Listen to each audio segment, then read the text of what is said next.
Sering merasa bahwa hidup ini seperti berlari tanpa henti? Rasanya, setiap hari ada saja yang harus dikejar, sampai-sampai kamu lupa kapan terakhir kali berhenti sejenak untuk bernapas. Hidup di tengah tuntutan yang terus-menerus menguras energi, tentu sangat wajar kalau kamu merasa jenuh, bahkan mungkin hampir menyerah. Apa kamu yakin kamu masih bisa bertahan dengan ritme yang seolah tidak ada habisnya ini? Tapi, pernahkah kamu menyadari bahwa otak dan tubuhmu juga butuh jeda? Istirahat mental bukanlah tanda kelemahan, melainkan sebuah langkah cerdas untuk menjaga kesehatan mentalmu. Di pembahasan kali ini, mari kita bahas lebih dalam tentang tanda-tanda bahwa kamu butuh istirahat mental dan bagaimana cara mengenalinya. Yuk, kita mulai diskusi ini dengan chapter pertama. Chapter 1, Fokus yang hilang. Tahukah kamu, saat fokusmu mulai menghilang, itu bisa jadi tanda jika kamu butuh istirahat mental? Bayangkan, kamu lagi berusaha menyelesaikan tugas, tiba-tiba pikiranmu melayang ke hal-hal yang gak ada hubungannya. Mungkin kamu malah terbayang tentang makanan yang enak atau serial yang belum ditonton. Ini bukan hal yang aneh, dan bisa sangat mengganggu. Ketika otak sudah tidak bisa berkonsentrasi dengan baik, mungkin saatnya untuk mengingat bahwa kamu layak untuk berhenti sejenak. Fokus yang hilang ini bisa jadi frustrasi, apalagi jika kamu sudah berusaha keras untuk menyelesaikan segalanya. Tahap pertama yang bisa kamu lakukan adalah mengenali kapan pikiran kamu mulai kabur. Itu tanda bahwa otak butuh waktu untuk mengatur kembali semua informasi yang sudah diserap. Mengabaikan sinyal ini hanya akan membuat kamu semakin terpuruk dalam tekanan, dan akhirnya kualitas kerja kamu pun akan menurun. Jadi, jangan ragu untuk memberi diri kamu sedikit waktu istirahat, supaya bisa kembali dengan energi baru. Chapter 2, Kebiasaan menunda yang makin parah. Kalau menunda pekerjaan sudah menjadi kebiasaan sehari-hari, hati-hati. Ini bisa jadi tanda bahwa otakmu sudah overload dan membutuhkan jeda. Mungkin awalnya kamu hanya merasa malas, tapi lama-lama itu bisa menjadi lingkaran setan, di mana menunda akan menyebabkan rasa cemas dan semakin menunda. Rasa bersalah yang muncul hanya akan menambah beban pikiran.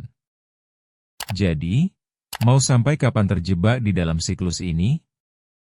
Menunda pekerjaan bisa jadi pertanda bahwa kamu gak lagi menikmati apa yang kamu kerjakan.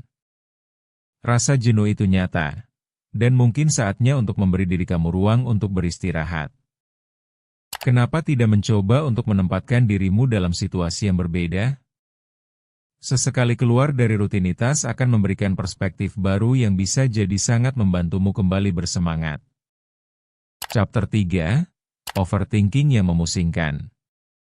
Kalau kamu merasa terus berputar dalam pikiranmu sendiri, mungkin saatnya untuk mulai meragukan apa yang sebenarnya kamu proses. Apakah semua itu perlu dipikirkan sampai sebegitu dalamnya? Atau mungkin, itu semua hanya pemikiran berlebihan yang membuatmu merasa terjebak dalam dunia yang sebenarnya tidak terlalu rumit. Overthinking bisa menjadi tanda yang nyata bahwa pikiranku sudah terlalu penuh dan harus diberi jeda. Satu langkah sederhana yang bisa kamu coba adalah menuliskan apa yang ada dalam pikiranmu. Ini bisa membantu melepaskan beban yang terasa mengganjal. Melalui proses ini, kamu mungkin akan menemukan bahwa banyak hal tidak seburuk yang kamu kira. Mungkin saatnya memberi pikiranmu ruang untuk bernapas. Chapter 4, Tanda-tanda fisik yang kerap terabaikan. Saat kamu sudah merasakan tanda-tanda fisik seperti sakit kepala, lelah fisik yang berkepanjangan tanpa sebab yang jelas, itu adalah sinyal kuat dari tubuhmu untuk beristirahat. Kita seringkali lebih mendengarkan suara dari luar, daripada mendakan apa yang terjadi di dalam tubuh ini. Memaksa diri menyelesaikan semua tanpa peduli pada kebutuhan fisik seperti tidur dan istirahat hanya akan menimbulkan masalah yang lebih besar. Jadi, tubuh sama sekali tidak berbohong, dan tanda ini perlu diperhatikan dan direspons dengan baik. Cobalah untuk mengenal lebih dalam tentang tubuhmu. Gimana rasanya ketika kamu memberi mereka waktu untuk pulih? Saat kamu mendengarkan sinyal ini, tubuhmu akan merespons dengan bisa lebih baik. Cobalah untuk memberi diri kamu lebih banyak perhatian dan kasih sayang. Chapter 5, Mengabaikan diri sendiri dan pentingnya self-care. Seringkali kita lupa merawat diri ketika fokus kita tertuju pada semua hal di luar. Padahal, memprioritaskan diri sendiri bukan berarti egois. Ini justru menjadi kebutuhan untuk keseimbangan hidup. Jika kamu merasa selalu memberi lebih daripada yang diterima, itu bisa sangat melelahkan. Jangan sampai keinginan untuk memenuhi harapan orang lain justru mengikis kesehatan mentalmu. Dengan kata lain, penting untuk mengganti fokusmu kepada diri sendiri dan melakukan hal-hal yang membuat kamu bahagia. Ada beberapa cara sederhana untuk merawat diri sendiri. Pertama, tentukan waktu untuk melakukan hal yang kamu sukai. Kedua, prioritaskan kegiatan yang bisa membawa energi positif.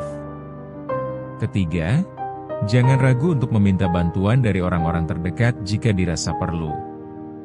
Menghadapi hidup kadang memang berat, tapi kita semua berhak mendapatkan waktu untuk diri sendiri. Jangan ragu untuk menjelajahi lebih banyak pembahasan di ruang tumbuh. Bertumbuh itu proses, bukan lomba.